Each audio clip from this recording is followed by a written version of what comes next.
तर बीड नगर परिषदेतील सत्ताधाऱ्यांमधील अंतर्गत संघर्ष उघडपणे समोर आलाय। शहर विकासाच्या ठरावावरून राष्ट्रवादी काँग्रेसच्या नगरसेवक आणि नगराध्यक्षांमध्येच मतभेद आता चव्हाट्यावर आलेत। या वादात आता बीडचे आमदार संदीप क्षीरसागर यांनी उडी घेत थेट इशारा दिला, कोणीही दंड थोपटू नये, भ्रमात राहू नका।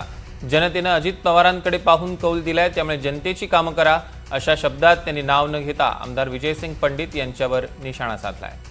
त्यांच्याशी बातचीत केली आमचे प्रतिनिधी आकाश सावंत यांनी।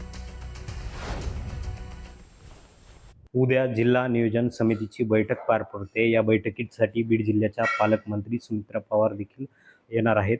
तत्पूर्वी माझ्यासोबत बोलण्यासाठी बीड विधानसभा मतदारसंघाचे आमदार संदीप क्षीरसागर आहेत। भैया, काय सांगा, बीडची बैठक हे महत्त्वाची बैठक आहे। बीड शहराचा एक विषय आहे, बीड ग्रामीणचे अनेक विषय। बीड शहराचा महत्त्वाचा विषय आहे की पाणी असून सुद्धा आपल्याला जी बॅकवॉटरची योजना आहे, जी वारंवार ह्या विषयावरती बोलतो, प्रत्येक अधिवेशनमध्ये ह्या विषयावरती बोलतो।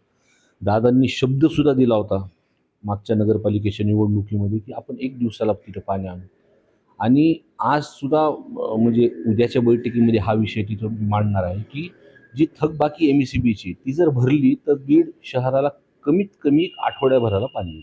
अजितदादा हयात असताना त्यांनी देखील तुम्ही हा प्रश्न मांडला होता, तेव्हा काही पैसे देखील मंजूर केले होते महावितरणसाठी। दादांनी स्पष्टपणे जाहीर केलं, दादांनी भाषणात बोलले होते। जेव्हा दादांना मी भेटायला एका ठिकाणी गेलो होतो, दादांनी तिथं मीडियाच्या लोकांनी दादाला विचारलं होतं की संदीप क्षीरसागर कसं काय इथं आले तुम्हाला भेटायला? ते म्हणले त्याच्या मतदारसंघातला विषय, 20-20 दिवसाला पाणी येतं, आणि तेव्हा त्यांनी मार्गी लावायचं ठरवलं होतं। पण ही दुःखद घटना झाल्यामुळं हा विषय